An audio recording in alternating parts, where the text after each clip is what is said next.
మళ్ళీ ఇలా పరిస్థితి ఏంది? కేసీఆర్ గారు ఉన్నప్పుడు బ్రహ్మాండంగా మీరు అడగకుండానే నాటేసే కాలం వచ్చిందంటే చాలు ఫోన్లు టింగు టింగుమని మోగేది. 11 సార్లు 73,000 కోట్ల రూపాయలు 70 లక్షల రైతుల ఖాతాల్లో మీరు అడగకుండానే దరఖాస్తు పెట్టకుండానే పడ్డాయి. ఈరోజు ఏంది పరిస్థితి?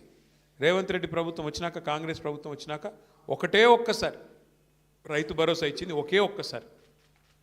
మొదటిసారి మనం కూడబెట్టిందే రైతు బంధు ఎలక్షన్లు అప్పుడు ఆపి, ఎలక్షన్లు అయినాక యాజ్ ఇట్ ఈజ్ అదే 5,000 ఇచ్చినారు. అది కేసీఆర్ గారు ఇచ్చింది తప్ప వీళ్ళు ఇచ్చింది కాదు. ఆ తర్వాత 2 సార్లు ఎగ్గొట్టినారు. మొన్న ఒకటే ఒక్కసారి రైతు భరోసా అని పేరు పెట్టి అది కూడా 15,000 ఇస్తామని చెప్పి 12,000కి కటింగ్ పెట్టి ఒక్కసారి మొన్న 6,000 రూపాయలు ఇచ్చినారు. ఒకటే ఒక్కసారి. 2 ఏళ్లలో ఇచ్చింది ఒకే ఒక్కసారి. నికార్సుగా చెప్పాలంటే ఇది ఇలా రైతు పరిస్థితి. సరే, ఇక రైతు భరోసా పక్కన పెడితే, రైతు బంధు పక్కన పెడితే ఇలా రైతుల అవస్థ ఇప్పుడే హర్షవర్ధన్ రెడ్డి గారు చెప్పినారు. క్రాప్ హాలిడే ప్రకటించే దుస్థితి, యూరియా కోసం లైన్లలో యుద్ధాలు చేసే పరిస్థితి. నేను చెప్తుంది అబద్ధమా? మీరు చూస్తున్నారు గ్రామాల్లో. మీరు చూడండి ఒక్క మాట, లైన్లు కడుతున్నారు, చెప్పులు లైన్లో పెడుతున్నారు రైతులు. మరి అవన్నీ పేపర్ వాళ్ళు ఫోటోలు తీసి, మా తమ్ముళ్ళు వీడియోలు తీసి సోషల్ మీడియాలో పెడుతున్నారు. మరి తప్పించుకోవాలా? ఏం చేయాలా? అందుకే కొత్త ఉపాయం పన్నినాడు రేవంత్ రెడ్డి గారు. కొత్త ఉపాయం కనిపెట్టినాడు. ఏమని? ఇక షాప్లో కాదు, యాప్లో ఇస్తా అన్నాడు. షాప్లో ఇయ్యడంట యూరియా, యాప్లో ఎప్పుడు ఉంటుంది యూరియా? ఆడ షాప్లో ఉంటేనే కదా ఉండేది. ఈడ షాప్లో ఉంటేనే కదా యాప్లో ఉండేది. అది లేదంట.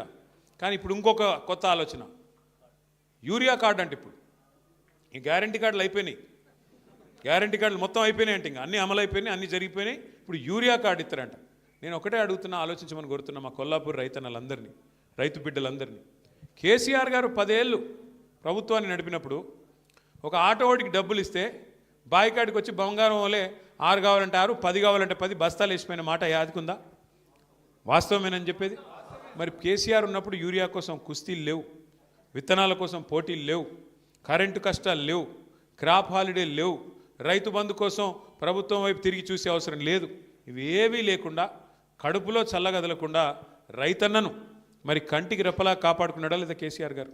ఇలా అట్లాంటి కేసీఆర్ గారు మరి మన కోసం పాలమూరు రంగారెడ్డి ఎత్తిపోతల పథకాన్ని తలపెడితే 90% పనులు పూర్తి చేసి మీ నార్లాపూర్ కాడికే వచ్చి ఒక పంపు కూడా ఆన్ చేసి నీళ్లను, కృష్ణా నీళ్లను ఆ ప్రాంతానికి చూపెడితే 2 ఏళ్ళు అయిపోయింది రేవంత్ రెడ్డి గారు వచ్చి. 90% పని పూర్తయింది, కేవలం 10% మాత్రమే మిగిలింది. ఏనుగెళ్ళింది తోక చిక్కింది అన్నట్టు తోక మాత్రమే మిగిలింది. రిజర్వాయర్లు మీ కళ్ళ ముంగట కనబడుతున్నాయి కదా. నార్లాపూరు, కరివెన, వట్టెము, ఏదుల, ఉద్దండాపూరు రిజర్వాయర్లు అన్నీ పూర్తయి రెడీగా ఉన్నాయి. ఈయన చేయాల్సింది ఏంది? మనం అప్పటికే కాలువలకు కూడా టెండర్లు పిలిచినాం. ఈయన రాగానే ఆ టెండర్లు రద్దు చేసినాడు. రద్దు చేసినాడు, మళ్ళీ పిలవచ్చు కదా. 10 పైసలతో అయిపోయేదానికి ఇవాళ పని చేయకుండా ఎందుకు చేయట్లేదు? తొందరగా చేస్తే కేసీఆర్కి పేరు వస్తుంది. పాలమూరు రంగారెడ్డి కేసీఆర్ గారు కట్టిండని చెప్పి యాద్ చేసుకుంటారు. కేసీఆర్కు పేరు వస్తుంది, వాళ్ళ పాత బాస్కు కోపం వస్తుంది. వాళ్ళ పాత బాస్ ఎవరో తెలుసు కదా మీకు. ఆయన కోపం వస్తుంది.